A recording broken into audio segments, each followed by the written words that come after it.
ஆண்டவரும் உலக இரட்சகருமாகிய இயேசு கிறிஸ்துவின் இனிய நாமத்தில் யாவருக்கும் என் அன்பின் வாழ்த்துக்கள். நேரமே இல்லை.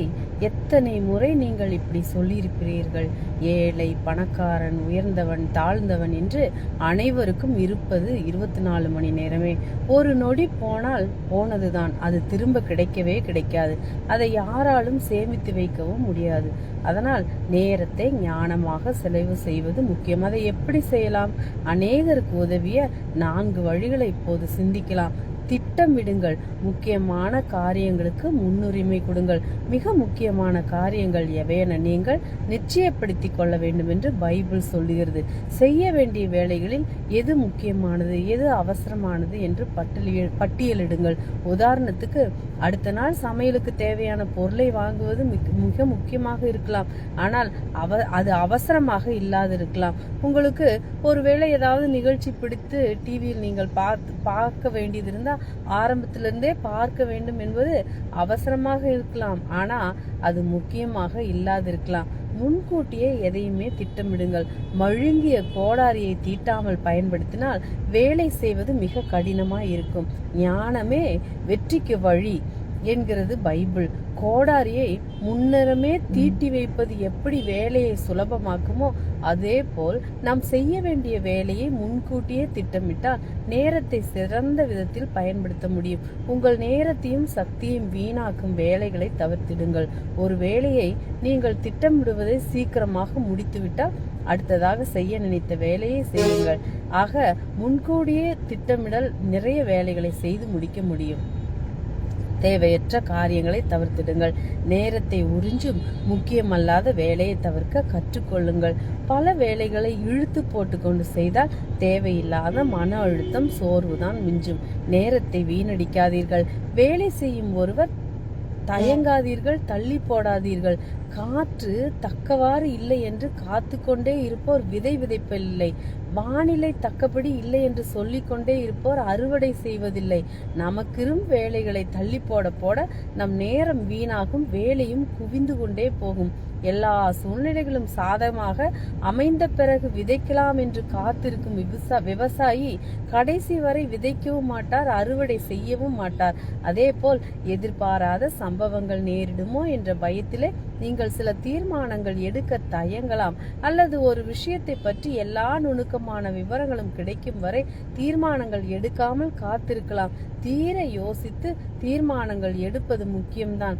விவேகி தன் நடையின் மேல் கவனமாயிருக்கிறான் என்று நீதிமொழிகள் 14:15 சொல்கிறது. ஆனால் எவ்வளவுதான் யோசித்து சில முடிவு எடுத்தாலும் அது சில குறைகள் இருக்கும் என்பது நினைவில் வைப்பது அவசியம். எல்லாவற்றிலும் 100% எதிர்பார்க்காதீர்கள். கடவுளிடமிருந்து வருகிற ஞானமே நியாயமானதாக இருக்கிறது என்று யாக்கோபு சொல்கிறது. ஒரு வேலையை சிறப்பாக செய்ய நினைப்பது நல்லதுதான். ஆனால் 100% சிறப்பாக செய்ய நினைப்பது நியாயமாக இருக்காது. சில சமயம் இது ஏமாற்றத்திலும் தோல்வியிலும் தான் முடியும். உதாரணத்துக்கு, புதிதாக ஒரு மொழியை கற்றுக்கொள்ள நினைப்பவரால் பிழைகள் இல்லாமல் பேச முடியாது. சொல்ல போனால் பிழைகளிலிருந்து தான் அவரால் கற்றுக்கொள்ள முடியும். ஆனால் எதையும் 100% சரியாக செய்ய நினைக்கும் ஒருவர் பிழையில்லாமல் பேச நினைப்பார். இப்படிப்பட்ட மனநிலை அவருடைய முன்னேற்றத்துக்கு முட்டுக்கட்டையாக இருக்கும். எனவே நம் வரம்புகளை புரிந்து தன்னடக்கத்தோடு நடக்க வேண்டும்.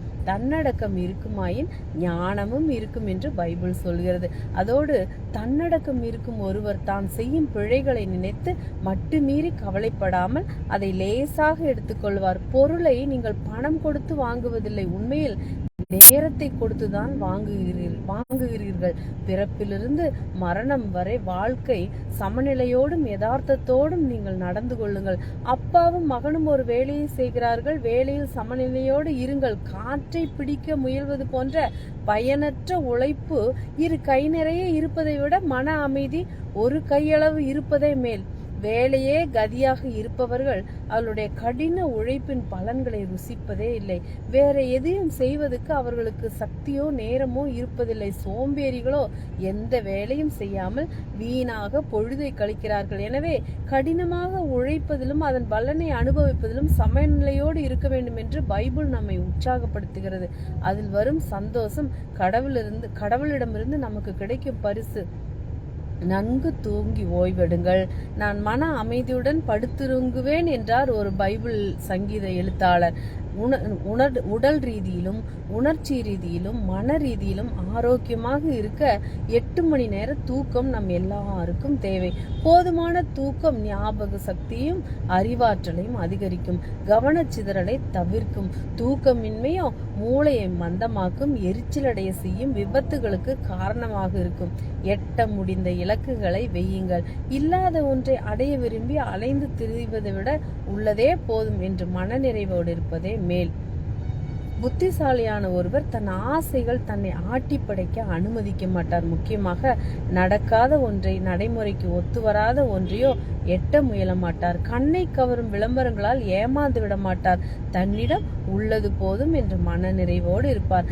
நல்ல நெறிகளை கடைபிடியுங்கள். உங்கள் நெறிகளை யோசித்து பாருங்கள். வாழ்க்கைக்கு எது நல்லது, முக்கியமானது, பயனுள்ளது என்பதை சீர்தூக்கி பார்க்க நன்னெறிகள் உங்களுக்கு உதவும். வாழ்க்கை என்னும் அம்பை சரியான பாதையில் எய்வதற்கு நன்னெறிகள் உதவும். முக்கியமானவற்றுக்கு முன்னுரிமை கொடுப்பதற்கும் ஒவ்வொரு நாளையும் நிமிடத்தையும் சிறந்த விதத்தில் பயன்படுத்துவதற்கும் இது உதவுகிறது. ஆனால் அப்படிப்பட்ட நெறிகளை எப்படி தெரிந்து கொள்வது? அவை பைபிளில் இருப்பதை உணர்ந்த அநேகர் அதன் உதவியை நாடுகிறார்கள். ஒரு குடும்பம் ஒன்று சேர்ந்து சந்தோஷமாக சாப்பிடுகிறார்கள். அன்பை தலை சிறந்த பண்பாக கொண்டிருங்கள். எல்லோரையும் பரிபூர்ணமாக பிணைப்பது அன்பு. பைபிள் சொல்லுகிறது. சந்தோஷமாகவும் பாதுகாப்பாகவும் உணர, முக்கியமாக குடும்பத்தில் அப்படி உணர அன்பு மிக அவசியம். அன்புக்கு முக்கியத்துவம் தராமல் பணத்துக்கும் வேலைக்கும் முக்கியத்துவம் தருபவர்கள் சந்தோஷத்தை தொலைத்து விடுகிறார்கள். இதுதான் அன்பின் மகிமையை பற்றி அடிக்கடி அன்பை குறித்து பைபிள் சொல்லுகிறது. கடவுள் விஷயங்களுக்கு நேரம் ஒதுக்குங்கள். அன்பான மனைவி, அழகான பிள்ளைகள், நல்ல நண்பர்கள் என சந்தோஷமாக வாழ்ந்து வந்தார் செஃப். மருத்துவ உதவியாளராக பணிபுரியும் இவர் மக்கள் உயிருக்காக போராடுவதையும் வலியால் துடிப்பதையும் தினம் தினம் பார்த்தார். ஐயோ, இதுதான் வாழ்க்கையா என்று தன்னைத்தானே கேட்டுக்கொண்டார்.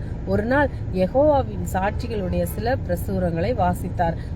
அவர் மனதில் இருந்த கேள்விக்கு திருப்தியான பதிலை தெரிந்து கொண்டார். கற்றுக்கொண்ட விஷயங்களை தன் மனைவியுடன் பிள்ளைகளுடன் பகிர்ந்து கொண்டார்.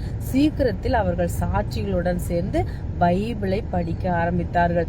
அது அவர்களுடைய வாழ்க்கையை வளமாக்கியது. அது முதல் அவர்கள் நேரத்தை ஞானமாய் பயன்படுத்த ஆரம்பித்தார்கள். வேதனையும் மரணமும் இல்லாத வாழ்வை பெற அவளோடு காத்திருக்கிறார்கள். கடவுளுடைய விஷயங்களில் ரொம்ப ஆர்வமாக இருப்பவர்கள் சந்தோஷமானவர்கள் என்று நாம் இயேசு கிறிஸ்து சொன்னதை நம்ப வேண்டும். அனுபவத்திலிருந்து, அந்த ஜெஃபின் அனுபவத்திலிருந்து நாம் உணர முடிகிறது. கடவுள் விஷயங்களுக்கு நீங்களும் ஏன் கொஞ்ச நேரம் ஒதுக்க கூடாது? அப்படி செய்தால் உங்கள் பொன்னான நேரத்தை ஞானமாக பயன்படுத்த முடியும். இன்றும் என்றும் நீங்கள் உங்கள் நேரத்தை கடவுளுக்காகவும் உண்மையாக பயன்படுத்துங்கள். நன்றி. தேங்க்யூ.